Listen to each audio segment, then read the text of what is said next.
Salut à tous, bienvenue sur la chaîne STS Trading Ishimoku Kinkoyo, j'espère que vous allez bien. Aujourd'hui on va parler des zones où il faut attendre le prix pour reprendre une position pour trader le marché. Je vous ai donné 3 types de setup pour prendre position sur le marché, le Sanyaku, NYS et NSP. Je pense être là, peut-être la seule à vous donner, en tout cas en Ishimoku, des solutions pour entrer sur le marché après votre lecture du bilan. Alors, Maître Osoda a mis en place la notion de retour à l'équilibre. Qu'est-ce que cela veut dire? Vous allez voir que dans les années 1930, c'est Ishimoku, date de cela, bien avant ICT et SMC, vous allez voir que ça se rapproche pas mal et c'est super intéressant. On va regarder ça ensemble. La zone de retour à l'équilibre, du coup, les zones de retour à l'équilibre, elles sont de 3 niveaux, sont basées sur le niveau de prix qui a atteint la cible D. Donc, vous savez que nous sommes des traders Ishimoku, donc on attend d'avoir une onde V déjà valide et bien formée, avec un point C qui ne casse pas A. Et puis, en temps normal, on attend la cassure du point B, c'est-à-dire qu'on n'est plus sous l'influence de la correction ou même de AB, ok, et on va chercher un niveau de prix pour D à la cassure de ce niveau. Donc c'est à dire qu'en temps normal, si on est un trader vraiment Ishimoku Kinkoyo, on trade ça, juste cette partie là. Mais Maître Osoda a donné des informations pour nous permettre de prendre une position sur une zone de point C. Et ouais, j'ose le dire parce que à chaque fois que j'étudie la chose, c'est clair pour moi. Donc ici, on a un point D qui est un niveau de prix N, un niveau de prix NT, V ou E. Donc c'est facile à atteindre, vous savez, les niveaux de prix. Pour calculer le niveau N, NT, VE, j'en ai déjà parlé dans les vidéos précédentes, donc je ne vais pas revenir là-dessus. Mais une fois qu'on a atteint un niveau de prix, on peut, grâce à Maître Osoda, estimer la zone de retour du prix à l'équilibre. Il revient à un certain équilibre avant de partir poursuivre le mouvement. Et c'est ça qui est intéressant. C'est là qu'il faut prendre position avec l'un des setups que je vous ai donné, NYS, NSP ou setup Sanyaku plus Shosh. Ah oui, je rajoute des choses pour vous permettre d'entrer. Alors, imaginez que vous êtes en tendance, c'est-à-dire que le Kumo est haussier, Chikou est au-dessus des prix, les prix sont au-dessus de Tenkan et de Kijun, le momentum moyen est haussier. Et puis, la lecture à 3 niveaux du bilan montre que les enchères sont hautes. On n'a pas de raison de penser tout de suite que le mouvement, que les acheteurs vont perdre la main sur ce marché. Et vous avez posé le niveau de prix ici pour calculer le niveau de prix de D. Donc, en tant que trader Ishimoku, vous attendez la cassure du point B et vous cherchez une position sur les unités de temps inférieures pour aller trader ce petit niveau de prix. Je dis ce petit parce que ça peut être vraiment très petit. Alors, ensuite, qu'est-ce qui se passe? On a atteint un niveau de prix V ou E. Donc, le retour à l'équilibre pour VE ou E, c'est le point B. Ou vous avez atteint le niveau de prix NT. Le retour à l'équilibre de NT, c'est le point C. Ah tiens. Et on a atteint un niveau de prix N. Le retour à l'équilibre de N, c'est 50% de BC. C'est bizarre en fait. Parce que les retours à l'équilibre se font sur les corrections. Se font sur des niveaux qui sont portés par des corrections. D'accord? J'ai élargi simplement les niveaux de prix en zones pour B et C. C'est-à-dire que je prends la première bougie de la baisse et la dernière bougie de la hausse et ça me donne une zone de prix. J'ai fait de même avec le point C où je prends la dernière bougie de la baisse et la première bougie de la hausse et ça me donne une zone de prix pour NT. Par contre, pour N, j'ai laissé tel quel. Donc, de base, tous les points B en tendance haussière, c'est-à-dire tous les points hauts, sont vendeurs. Et tous les points, les creux, les points C sont acheteurs. Donc, qu'est-ce qui fait que le retour à l'équilibre va nous permettre de prendre une position ici pour poursuivre la tendance? D'accord? Ça, c'est une première question. Et bien, tout simplement, sous l'action du prix qui casse ce niveau, qui ne respecte pas cette zone, et bien comme le prix, l'action du prix, quand il monte, c'est de l'achat, ok, il vient changer la polarité de cette zone qui passe acheteuse. Et c'est là que lorsque le prix revient dans cette zone, ok, il peut être soumis ici à des forces acheteuses. D'accord? Donc ça, c'est le changement de polarité de zone. Maintenant, deuxièmement, il faut savoir que chaque niveau de prix que vous avez atteint ici, ok, peut avoir, quand on étudie avec Ishimoku, une réaction particulière. On sait que lorsqu'on a atteint une target E, c'est qu'on a terminé une impulsion sur des unités de temps supérieures et ça va appeler une forte correction. C'est-à-dire que la correction, si elle est très très forte, et puis ça dépend aussi de la simplification des N en I et plein de choses, peut être plus profonde parce que liée, ok, au mouvement de prix, l'action du prix sur l'unité de temps supérieur. Quand vous avez atteint un niveau E, regardez ce qui se passe sur l'unité de temps supérieur pour comprendre le mouvement en cours. Ça, c'est super important. Deuxièmement, si vous avez atteint un niveau de prix V, alors faites attention parce que le prix peut venir faire une rotation puisque V, c'est un niveau de prix qui est directement lié à la correction BC, c'est le seul. Et donc on peut avoir une latéralisation ici pour un renversement qui peut être égal à la durée de temps et à la profondeur de prix de BC. C'est possible. Donc V peut voir un renversement du marché pour une correction.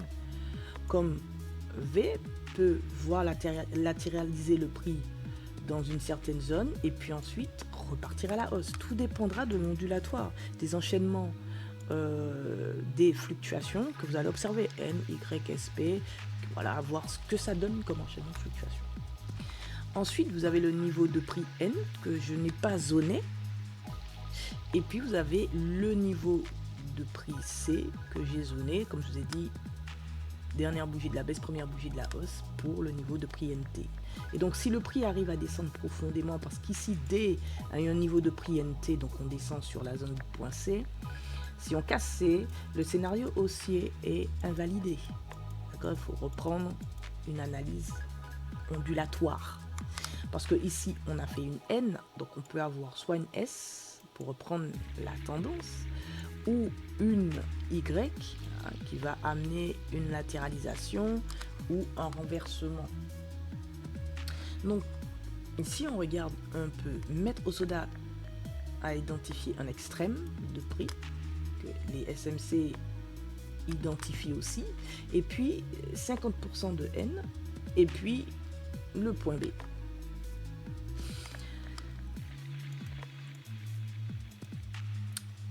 On va regarder un petit peu, moi je vais rajouter les imbalances. Donc ça veut dire que Maître Hosoda il travaille les corrections. Quand vous êtes dans une tendance avec un Kumo directionnel, essayez d'identifier le niveau de prix que vous avez atteint sur D dans les temps de T1. Donc, ici T1 de AB c'est pour trouver le point C, j'ai fait la vidéo dessus. Mais si vous faites le T1 de BC, ok, ça va vous donner le point de départ d'une correction, donc la fin de l'impulsion. D'accord? Donc ça c'est une première manière d'avoir une première date. Et puis la deuxième date, elle est donnée par AC reporté sur C, qui peut vous donner une date plus profonde pour vous laisser le temps de réaliser l'impulsion haussière et d'avoir une date pour le début de correction. Donc vous avez deux dates de correction. Une date qui est donnée par BC reportée sur C, une date de démarrage de correction, et une date qui est donnée par AC reportée sur C qui va vous donner aussi une date probable de fin d'impulsion et donc de renversement, donc de correction. Donc c'est pas mal. Donc moi j'ai rajouté l'imbalance, mais l'imbalance sur le mouvement d'impulsion. Donc vous savez que sur l'impulsion, Maître Hosoda tolère les 1 tiers, 1 demi, 2 tiers pour voir le prix revenir. Et donc il vous a donné plusieurs concepts pour attendre le prix à un certain niveau et le voir réagir. Mais les retours à l'équilibre fonctionnent vraiment bien. La seule condition, c'est d'estimer le niveau de prix de D, s'il y a de l'excès ou pas, et de calculer la probabilité du retour du prix. Donc ça, vous pouvez rester sur ça et ne pas utiliser les 1/3, 1/2, 2/3. Maintenant, je rajoute l'imbalance sur l'impulsion CDI. Vous avez identifié les 3 zones très facilement, c'est très facile. Maintenant, il suffit juste de savoir quel est le niveau de prix que DA atteint. Et moi, je rajoute l'imbalance sous les 50% de CD. Les 50% de CD. Je rajoute cette notion d'imbalance. Donc, vous allez pouvoir cadrer toutes les zones d'imbalance sous les 50% de CD. D'accord ? Bon, il peut y arriver des fois que l'imbalance se trouve pile poil sur le niveau de prix N. Donc on a une confluence. D'autres fois, ça peut être le flip qui se trouve à ce niveau. Je vous expliquerai le flip. Mais en tout cas, on voit que ça couvre bien. En gros, vous attendez le prix dans une zone de correction. Une fois que le prix est dedans, il a cassé.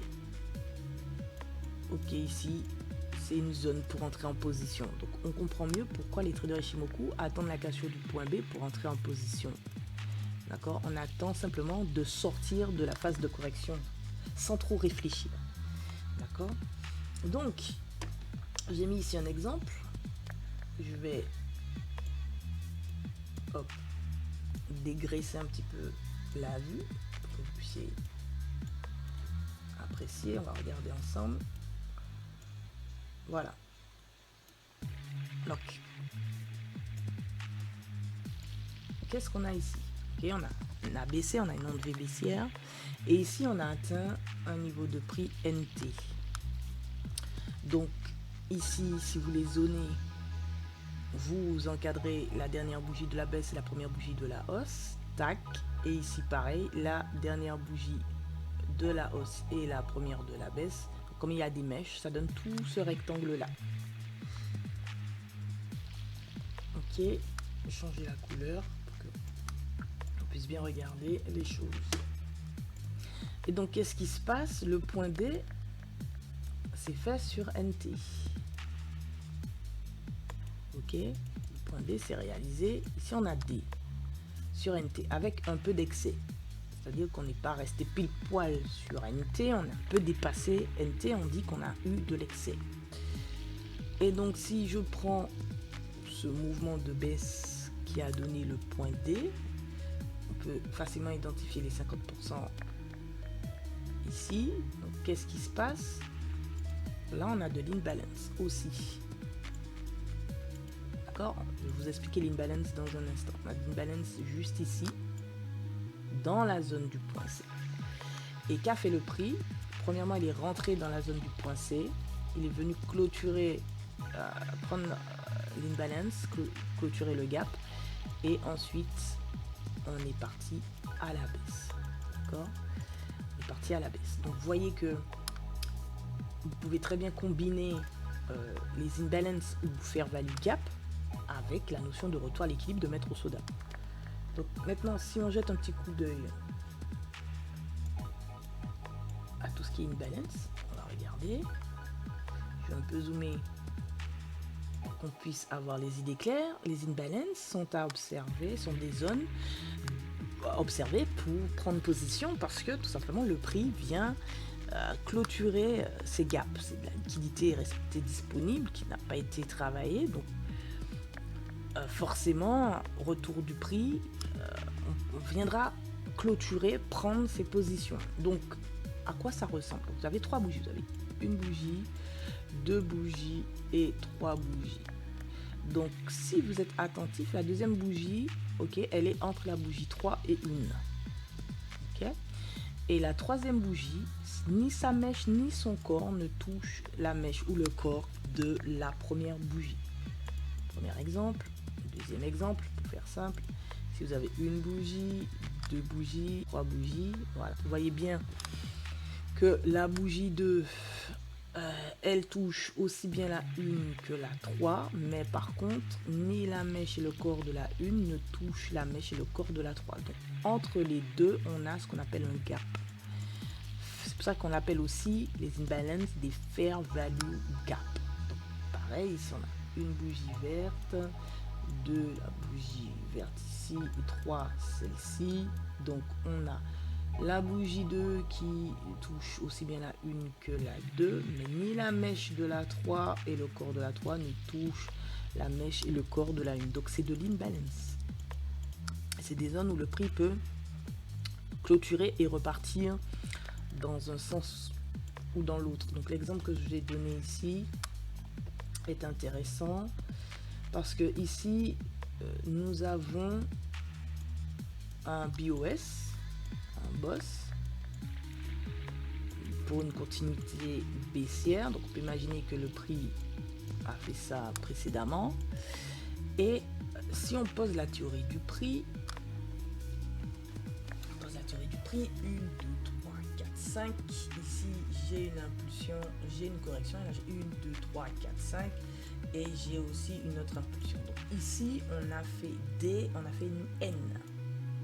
Ok, on va dire ça comme ça. D a été égal à une N ici. Et donc le retour à l'équilibre de la N, c'est les 50% de BC. Ça veut dire que BC est ici, BC c'est ici. Donc si je regarde les 50% de BC, on va dire que c'est la limite ici. Retour à l'équilibre. Mais quand si je vous ai dit quoi? Que dans le mouvement de baisse, au-dessus des 50%, j'identifie l'imbalance. Donc c'est le rectangle que vous voyez ici. D'accord? C'est ce rectangle-là, puisque là j'ai une bougie 1, j'ai une bougie 2, et ici j'ai une bougie 3. Ni le corps et la mèche de la bougie 1 ne touchent le corps ou la mèche de la bougie 3, et la bougie 2 est bien centrale. 2. Donc là j'ai de l'imbalance. Je sais que mon prix doit revenir à fait une N. Alors j'ai juste compté les bougies. J'ai pas calculé les excès. Il y a certainement de l'excès. Ceux-là, les bougies sont plus profondes, plus grandes par rapport à ici, par rapport à AB ici. Donc je sais que c'est ce niveau-là de prix. Et quand je rajoute l'imbalance, ok, j'ai une zone pour ma N beaucoup plus intéressante. Et donc là, j'attends que le prix revienne dans cette zone. Et quand il revient dans cette zone, il crée de la liquidité ici, un double top. Il repart. Et il me crée encore de la liquidité et il chute. Donc ça, il est probable qu'il revienne plus tard, prendre ce qui reste pour repartir à la baisse. Ça, c'est très probable. Mais dans l'immédiat, ça me donne un setup d'entrée pour prendre position. D'accord? Donc, on peut regarder les bougies, chercher l'imbalance, anglofine, tout ce que vous voulez, c'est de comprendre. Ou bien vous pouvez utiliser les chandeliers Ekinashi qui vont vous montrer l'inversion sur une... Là, on peut imaginer des bougies Ekinashi vertes et puis un doji Ekinashi ici et un renversement Ekinashi rouge pour la baisse. Donc, pour revenir à la notion de retour à l'équilibre, c'est extrêmement d'actualité. Il faut savoir que les SMC utilisent l'extrême ici, plus une notion de flip juste là, pour prendre position, et puis aussi de temps en temps des imbalances. Donc moi, ce que je vous propose pour rester toujours cadré avec l'Ishimoku, identifier systématiquement vos 3 niveaux, la zone du point B, 50% de BC et la zone du point C, et concentrez-vous sur le niveau de prix qui a été atteint par le point D. D'accord? Donc ça ne veut pas dire que vous ne pouvez pas trader le point D. D'accord? Si vous êtes un trader Ishimoku, vous attendez de ne plus être sous l'influence de AB et de BC. Donc, quand ça casse, ici, sous les unités de temps inférieures, vous allez chercher une entrée, un cross take and key jaune si vous êtes déjà en tendance dans le sens haussier, ou un setup salé un coup en faveur de l'achat, ou un NYS NSP, je ne sais pas, d'accord?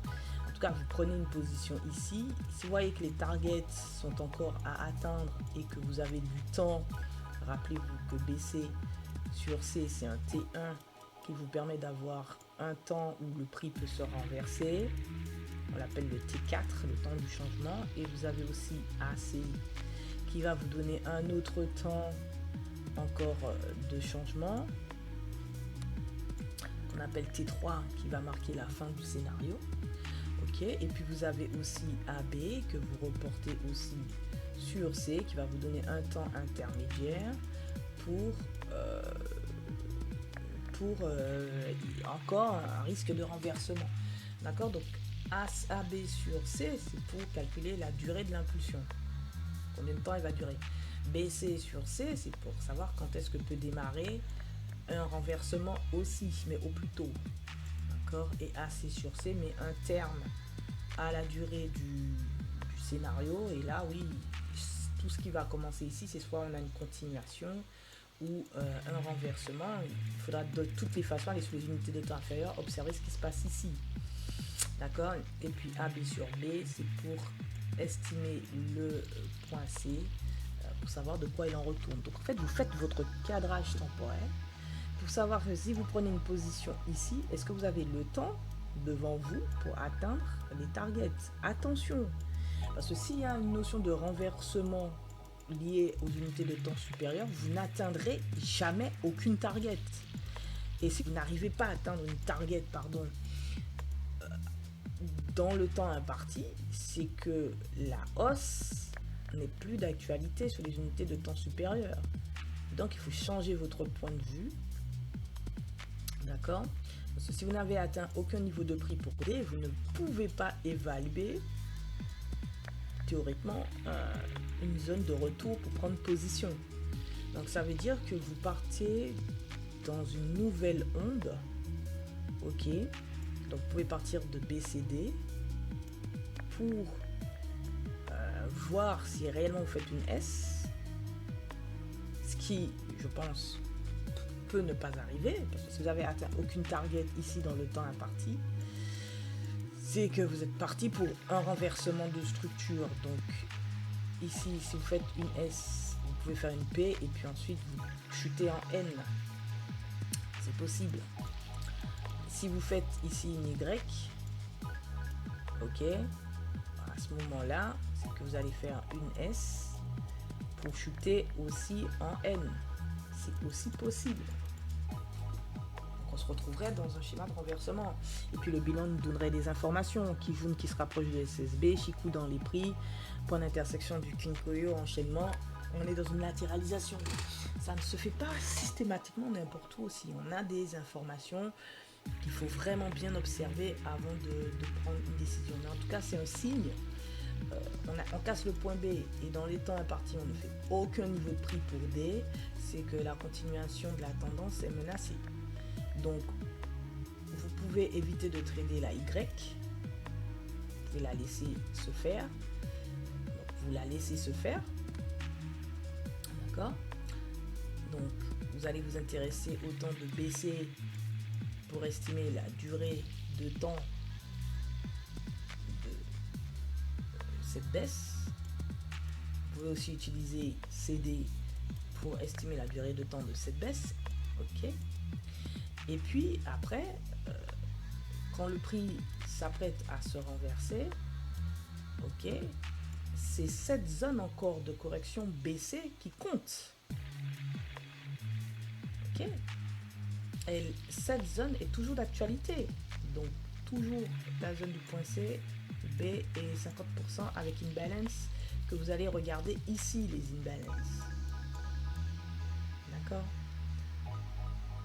Et vous laissez le prix monter, réagir à de l'imbalance ou à un niveau et puis chuter. D'accord? C'est encore la zone de correction. Quand vous faites une Y ici, donc je vous explique un peu le setup NYS. Quand vous étiez en N, vous avez fait une Y, c'est toujours BC qui a l'emprise, sauf que ça c'est inversé, ça c'est simplement inversé, mais c'est toujours BC qui vous donnera ces niveaux de base pour jouer des retours probables à l'équilibre dans cette inversion de tendance. D'accord? On n'a pas de retour à l'équilibre pour Y, S et P. D'accord? On l'a juste pour N, N, T, V, E. Donc, mais lorsque vous avez Y qui casse le point C, BC reste toujours d'actualité, mais c'est comme si sa polarité change. Pourquoi? Parce qu'ici, c'est un mouvement de vente. Donc, cette zone-là est vendeuse, ce niveau de prix-là est vendeur, et cette zone-là est vendeuse aussi. Donc, prenez les 50% aussi de NY, cherchez l'imbalance, vous les zonez, les encadrez, et vous attendez le prix à ces niveaux-là. Parce que le prix peut très bien nous faire quelque chose ici, se renverser. Ou il peut monter ici, se renverser. Imaginons qu'ici on a de l'imbalance. Ok? Ou il peut très bien aller jusque là, monter, casser, se renverser. D'accord? Ok? Donc, dans le setup NYS, BC est toujours un point de repère pour bien cadrer. En fait, c'est la zone de vente au meilleur prix. Si vous voulez vendre au meilleur prix, il faut vendre dans la zone de BC. Vendre au meilleur prix. Après, il y a des subtilités, vous allez raffiner, vous allez regarder les imbalances, vous allez aller sous les unités de temps inférieures, voir le setup NYS, NSP ou Sanyaku. Vous allez essayer d'optimiser au maximum vos enchères. Mais ça a été la meilleure zone d'achat. Pour faire de l'achat au meilleur prix, c'était dans cette zone-là. Et quand le marché vient inverser la polarité des niveaux, ça reste toujours la meilleure zone de vente au meilleur prix lorsque vous faites une Y. Ça, c'est extrêmement important que je vous raconte ça. D'accord? Ça veut dire que ici, pour parler SMC, on vient faire ou structure ou ce que vous voulez, on vient de faire ici un choche parce qu'on vient de casser le dernier point bas protégé. Donc ici, c'est la meilleure zone pour vendre. Donc en gros, il faut laisser le prix rentrer dans cette zone, réagir à un niveau de prix et puis venir voir ce que ça donne sous les unités de temps inférieures. Ça, c'est pour NYS. Donc là, on vient de voir en tendance comment ça se passe. Et on vient de voir lorsqu'il y a une inversion, une cassure du point C, c'est-à-dire en choche, comment cette zone, ces polarités restent toujours d'actualité. Enfin, ces niveaux, restent toujours d'actualité, mais sa polarité est passée vendeuse parce qu'on a cassé avec ce mouvement de vente ces zones qui passent vendeuses. Ok? Ça reste la meilleure zone pour vendre. Un autre niveau, donc regardez ce qui se passe. Là, je vous ai dit que BC reste la meilleure zone pour vendre. Mais observez ce qui se passe dans ce mouvement. Qu'est-ce qu'on a fait? On a fait une rotation du marché. Okay? En cassant le point C, en faisant le choche, si le marché s'est renversé. Donc ça veut dire que, ok, BC reste la meilleure zone pour vendre, mais il y a aussi CD qui devient la première correction du marché baissier. D'accord? La première correction du marché de vente. Donc, étant donné que BC devient la première correction du marché de vente, ok, donc CD va aussi nous intéresser pour cadrer le marché. Donc, on a déjà C ici qui a été encadré par rapport à la correction ici précédente. On ne va pas y revenir. Donc, on va laisser ça tel quel, mais on va surtout prendre cette extrémité ici, première bougie de la baisse et dernière bougie de la vente, qu'on va encadrer aussi. Et ici, sur cette zone, sur cette impulsion baissière que nous donne D et Y, on va chercher d'imbalance au-dessus des 50%. Ok? Et donc, le prix, et là, vous vous retrouvez avec un cadrage pile poil là, c'est propre. Hein. Vous avez les zones qui ont changé de polarité, plus l'extrême point D ici, ok, qui lui aussi, le prix peut revenir ici. D'accord? Si surtout vous avez de la liquidité ici, on peut imaginer un sommet ou double top ou une trendline, ou de l'imbalance en dessous, ça peut être une zone intéressante. Donc que va faire le prix? Il peut se renverser ici. D'accord? Comme il peut revenir sur la N, admettons qu'il y ait de l'imbalance ici, et peut se renverser ici. Ok. Mettons que la N soit au-dessus des 50. Si la N n'est pas au-dessus des 50, bah, elle peut peut-être la casser et venir chercher cette zone-là, ici. Ou bien si on a de l'imbalance ici, peut revenir dans l'imbalance ici, descendre là. Ok. Ou il peut tout simplement monter jusqu'ici et chuter ici. D'accord. C'est possible. C'est très possible. D'accord. Donc, tant qu'il ne casse pas ça, pour nous donner un signal d'achat, une reprise à l'achat, ok, là, la vente est toujours d'actualité. Jusqu'à un certain niveau de prix, bien sûr. D'accord, on ne va pas non plus faire n'importe quoi. Donc voilà mes explications pour NYS, comment ça se passe, quelles sont les zones à observer. Ben pour la NYS, la zone à observer reste toujours celle sur laquelle on allait s'appuyer pour poursuivre l'achat.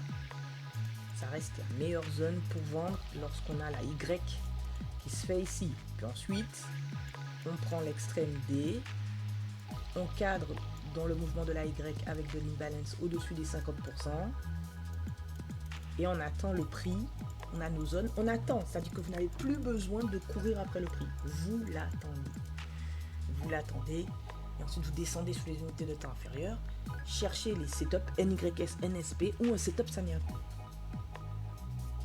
Donc là on a vu comment zoner le mouvement pour venir prendre position. Donc on a 1, 2, 3, les retours de zone à l'équilibre par rapport au point D. Donc il est important, avant de vous lancer, de regarder quel est le niveau de prix qui a été atteint ici.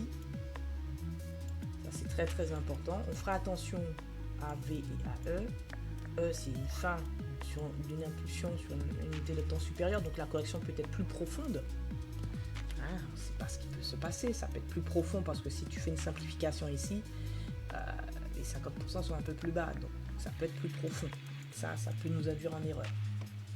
Et puis tu as la V qui peut voir une latéralisation avant de faire le prix chuter ou repartir dans l'autre sens. Donc la V est très, il faut faire attention à la V. Ça peut marquer une fin de tendance aussi sur des unités très long terme, ou on peut aussi voir le prix latéraliser et puis repartir. C'est l'ondulatoire, c'est les enchaînements de fluctuations ici qui vont vous aider à comprendre où va le prix. Voilà, donc NYS on en a parlé, continuation on en a parlé, NSP on va en parler. La NSP elle est particulière parce que ici bien sûr A, B, C, D c'est une N, une fluctuation N. On sait qu'après la fluctuation N on a soit une S ou une Y. Donc dans la NYS, on en a parlé, on sait que cette zone-là reste toujours d'actualité, plus l'extrême ici, plus l'imbalance sur le mouvement qui fait la Y sur les 50%. Donc ça c'est cool, il n'y a pas de problème. Et puis on a la NSP, qui, vous savez, qui est un peu particulière parce qu'en fait on ne vient pas faire prendre le point C, c'est-à-dire qu'on ne vient pas faire de choche. Donc on a fait une fluctuation N, on sait qu'on fait soit une Y ou une S. Là on fait une S, c'est-à-dire que le prix est revenu, admettons qu'on ait fait une N, des niveaux de prix N. Donc le prix est revenu sur la N ici. Ok. Et admettons qu'on avait de l'imbalance aussi, ça n'arrive pas tous les jours, mais on va combiner les deux. Et là le prix se renverse, casse ce niveau-là, okay, mais ne casse pas la zone du point D. C'est-à-dire qu'ici, je sais pas moi, sur ce mouvement de baisse ici, crée une nouvelle correction, comme un nouveau BC. D'accord ? À partir du moment où le prix commence à se retourner, ça devient une correction de base. Donc forcément, ici, vous avez les mêmes zones qui commencent à nous intéresser. D'accord ? Sauf que là, on n'a pas encore cassé ce niveau-là pour estimer un niveau de prix supérieur pour attendre le prix dans ces zones. D'accord? Ok, c'est super important ce que je dis.